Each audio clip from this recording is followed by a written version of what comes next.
Hello.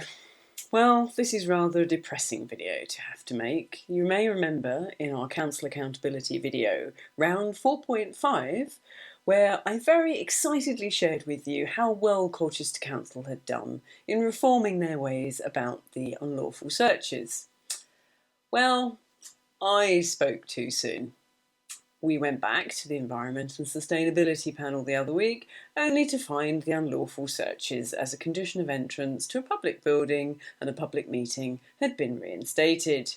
And yet again, the police were back, the third time, I believe. Anyone would think they don't like us coming along to have our say about their faux environmental policies. So last night we went along to the cabinet meeting at the council to have a little chat to them and find out precisely why they feel it necessary to call the police on us every time we turn up, and why they are fearing two middle-aged women coming to have their say with a handful of silver-haired supporters.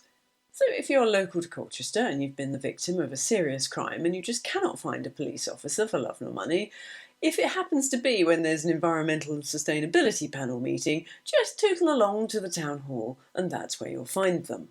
Though do realise you will run the risk of running into some middle-aged women and some potentially dangerous pensioners. Good evening.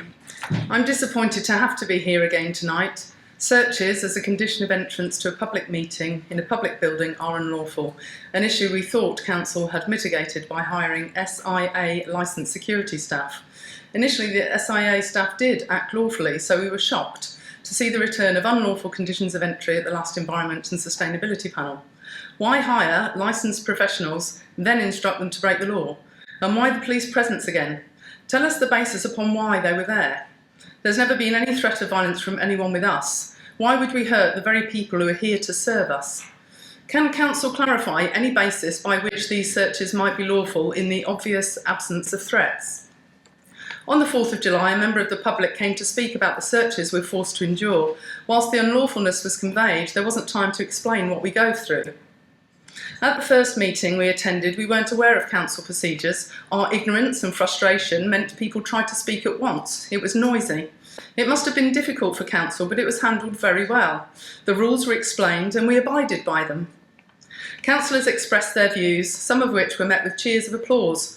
What perhaps started poorly ended with councillors enthusiastically thanking us for our somewhat unorthodox participation.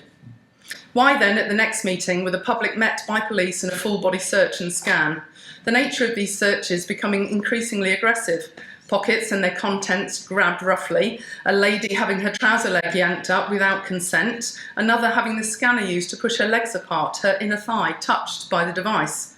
A formal complaint about this was entered on the 16th of June. No response has been received. Why not? We've had cause to repeatedly mention double standards. It was the council staff themselves that eyewitnessed assault to the public in this very room.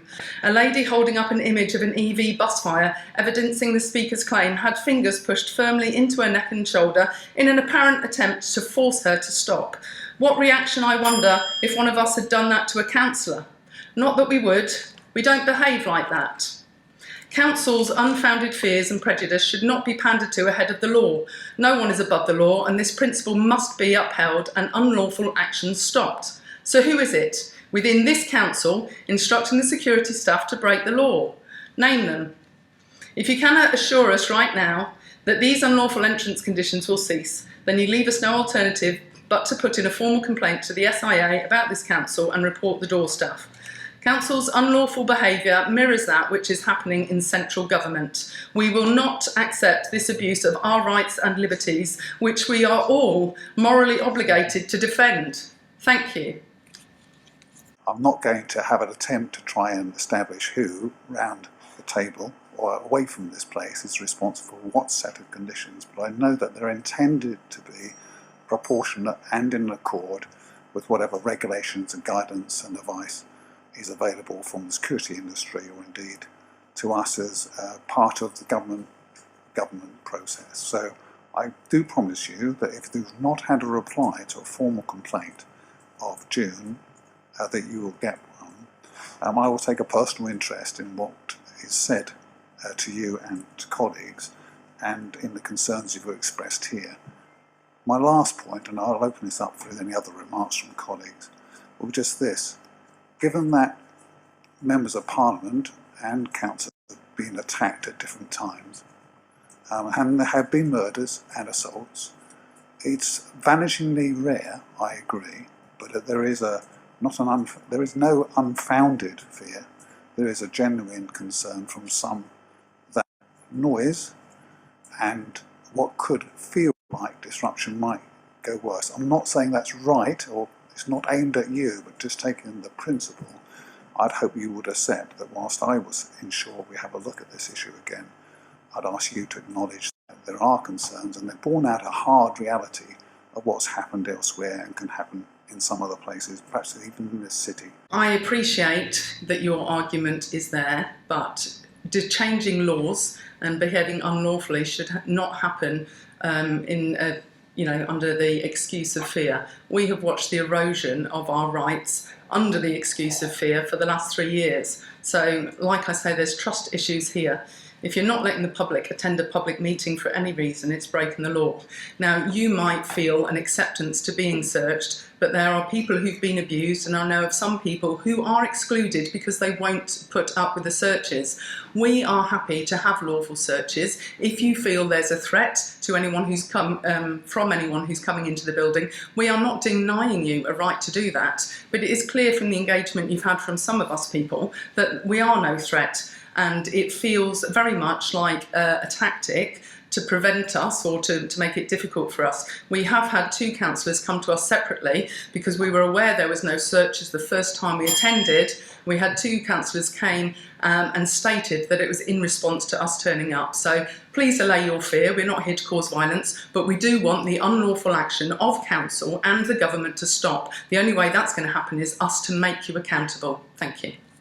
Thank you. We accept the accountability piece, and as I say, we'll have a look at this. But to my knowledge, there is the legislation here if you'd like to have a look through how it's unlawful. Thank you.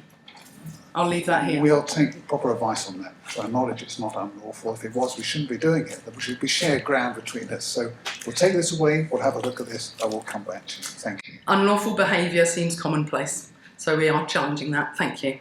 As you mentioned last time, okay, you can't block someone coming to a public meeting, and I'll leave this with you. Okay. The building has always been in public ownership. That was Okay, let me get my supervisor. Yeah. The law says you cannot stop people coming to a public meeting. No, we're so not. if you're demanding that we cannot come in without a search, you are stopping us coming to a public meeting, Okay. are you not?